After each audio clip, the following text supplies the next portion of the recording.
then that's what you have to negotiate. They're their own lawyer. You got to negotiate with them in order to settle the case. So that's not a violation of a point made in a different module. Number two, we fill together, a lawyer must not appear disinterested when that's not the case. You can't go up to this person and go, hey, you know what, plaintiff, if I were you, if I can get you $500, I'm just saying, I would totally take it and run. You can't appear to be disinterested when you're not. And three, you must not give legal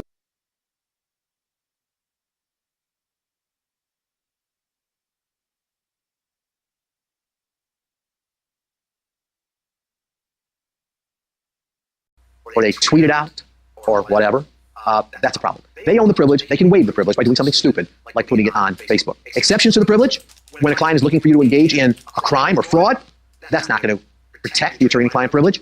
If a client sues you, you ought to be able to use, you're going to need to use this attorney-client privilege information to defend yourself. So communication is relevant to a breach of the attorney-client relationship because probably that means they're suing you and you need to be able to defend yourself. Civil litigation between former joint clients of the attorney and certain cases involving competency or intention of a testator. In all of those situations, disclosure of attorney-client privilege information may be required or necessary in order for you to do what needs to be done. There are exceptions to the general rule that we protect attorney-client information. Now, in contrast, the duty of confidentiality doesn't just protect attorney-client privileged information, it does protect that, but in addition, point B1, it protects all information relating to the representation. We fill in all information relating to the representation. It applies, we fill in reasonably certain death or substantial bodily harm. Some examples of this: number one, a lawyer may reveal a client's intention to commit suicide. The client says, I know you're supposed to get a third. I don't think you earned a third. I don't think you deserve it. What happens now? Let's talk about disputes. Lawyer versus client. The lawyer must hold, point 5A, we fill in the disputed portion of the funds in the trust account until the dispute is resolved. So a client says to you, I don't think you earned, we settled the case for $30,000. I don't think you earned $10,000. I think you earned $3,000. I fill in volunteer harmful facts. So in other words, while we don't lie, you don't have a responsibility to go, well, let me tell you the bad stuff about my position here because I got to be totally honest with you. No, we don't have that responsibility. We don't, as we fill in volunteer harmful facts. But under generally accepted conventions when we negotiate, we're going to exaggerate a bit on the following things. Number one, estimates of price and value, as I said to you, estimates of price and value. And number two, the client's acceptable settlement limits. Client will often say, what's your client's bottom line? Nobody expects you to say $10,000 and it's real.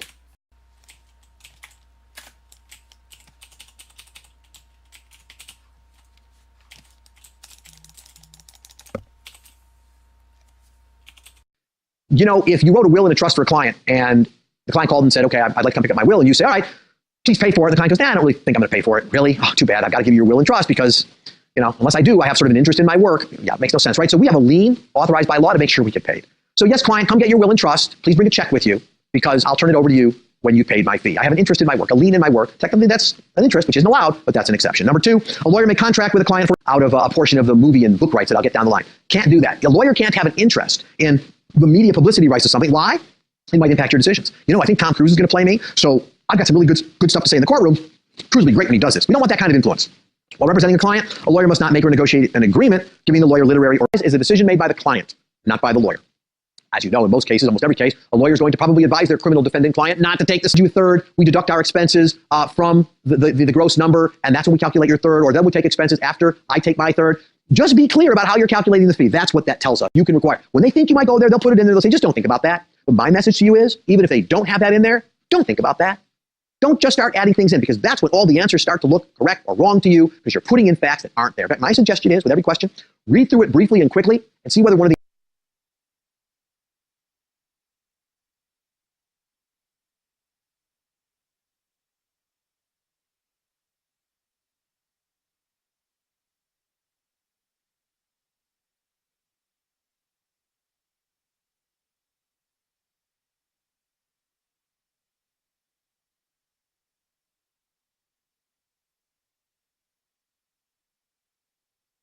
hey, boss, guess what? I bribed the jurors and we won. We did? Good job. You get in trouble? I get in trouble. Why? That's ratifying, right? I didn't order it, but I condoned it afterwards and I'm in trouble. Point B, the lawyer has authority over the violating lawyer, knows of the conduct at a time when its consequences can be avoided or mitigated, but we fill in, fails to take a reasonable remedial action. And I'm taking it. Here's what we're doing. We're separating the firm. We got to make this work, but look, you got to agree not to compete as part of a settlement agreement. So the fill-in under point 2 is just that. The lawyers, I'll just read it. A lawyer may not offer or make an agreement which is a restriction on the lawyer's right to practice unless it's part of a settlement of a client controversy. A settlement of a client controversy. Right? The lawyer may not offer or make an agreement in which a restriction on the lawyer's right to practice is part of. And so we have an obligation to report that as well. By the way, you might go, well, what crime wouldn't be relevant? Well, I'll give you an example. Like if I find out that you've been arrested for a single instance letterhead, I'm happy to report point 2B. They can write a letter of recommendation. We fill in letter of recommendation. which, by the way, if you were a clerk for a judge and you couldn't get a letter of recommendation from them on their letterhead, that would really not be good. So we allow them to do that. Of course, it can't be, it's got to be a letter of recommendation. It can't threaten you better hire my clerk if you ever want to win in my court or anything like that. The judge should indicate that even though it's on the stationery, the reference itself is personal. Shouldn't be seen as an effort to exert judicial pressure. Point C, judges have to act with